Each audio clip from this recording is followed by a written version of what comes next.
Assalamualaikum warahmatullahi wabarakatuh. Kita mulai pembahasan TO2 UMM mata pelajaran fisika dari nomor 37. Tinggi bejana berhubungan pada salah satu tabung berisi air raksa adalah 76 cm ketika digunakan untuk mengukur tekanan udara luar sebesar 1 atm. Bila air raksa diganti dengan alkohol yang massa jenisnya adalah 0,8 gram per cm kubik, berapa ketinggian kolam alkohol pada salah satu tabung sekarang? Oke. Untuk nomor 37 ini gambar yang diberikan ini tidak sesuai dengan soal ya. Jadi gambar ini kita hilangkan saja atau kita abaikan saja ya. Oke. Sebelum kita menjawab atau kita menghitung berapa ketinggian kolom alkohol, kita tulis dulu yang diketahui dari soal nomor 37 ini. Diketahui yaitu tinggi air raksa ya. Tinggi air raksa pada salah satu bejana. Saya tulis dengan HR. Nilainya di situ adalah 76 cm. Nah, cm ini belum SI sehingga kita SI-kan dulu, yaitu kita ubah ke dalam bentuk meter dengan membaginya dengan 100 sehingga kita dapatkan 0,76 meter.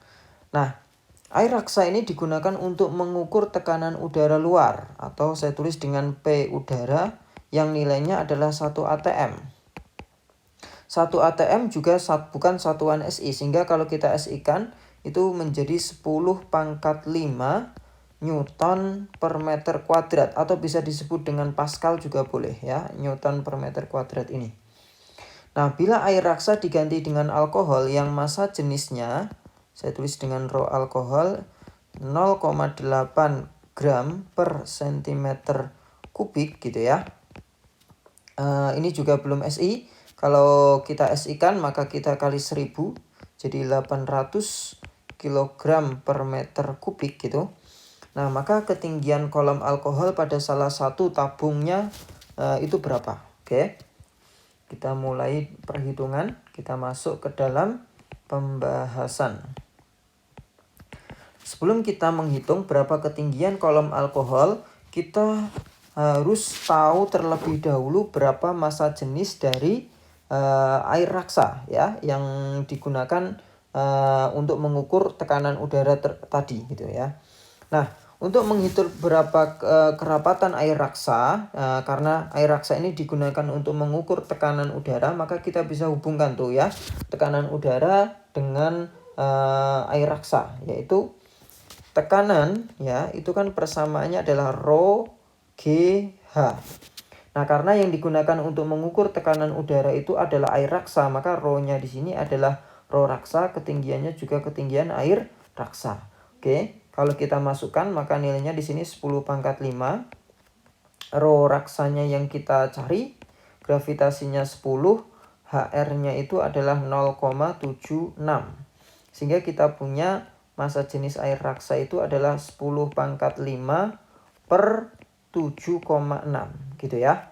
Satuannya di sini sudah SI sehingga kilogram per meter pangkat 3. Nah, setelah kita mengetahui berapa massa jenis air raksa, kita bisa menghitung berapa ketinggian air alkohol ya pada salah satu bejana berhubungan.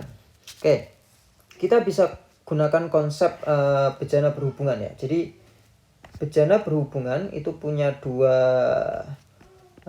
kaki ya seperti ini, atau bisa dikatakan dua bejana gini. Nah, ini penghubungnya. Oke. Nah, kalau misalkan bejana berhubungan ini diisi dengan air yang berbeda, misalkan seperti ini. Nah, ini air yang pertama ya. Kemudian yang di kiri diisi air yang berbeda.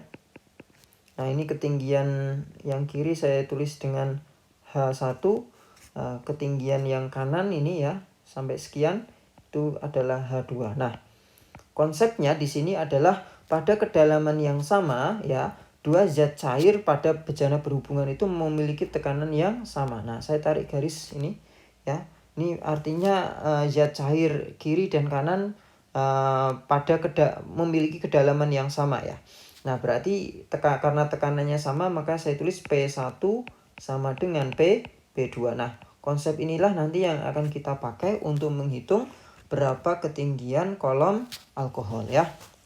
Oke, kita akan hitung berapa ketinggian kolom alkohol dengan menggunakan kesamaan tekanan. Berarti saya tulis P alkohol sama dengan P raksa. P alkohol kalau diuraikan menjadi rho alkohol, gravitasi H alkohol. P raksa kalau diuraikan jadi rho raksa, gravitasi dan H raksa. Nah, gravitasinya bisa saya coret. Rho alkoholnya diketahui nilainya adalah 800. H alkohol yang kita cari ya. Rho raksa juga sudah diketahui 10 pangkat 5 per 7,6. Kemudian H raksa adalah 0,76. Oke ya.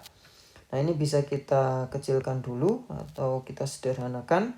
Maka di sini tinggal 10 pangkat min 1 sehingga H alkoholnya itu adalah 10 pangkat 4 ya. Atau 1 2 3 4 dibagi 800.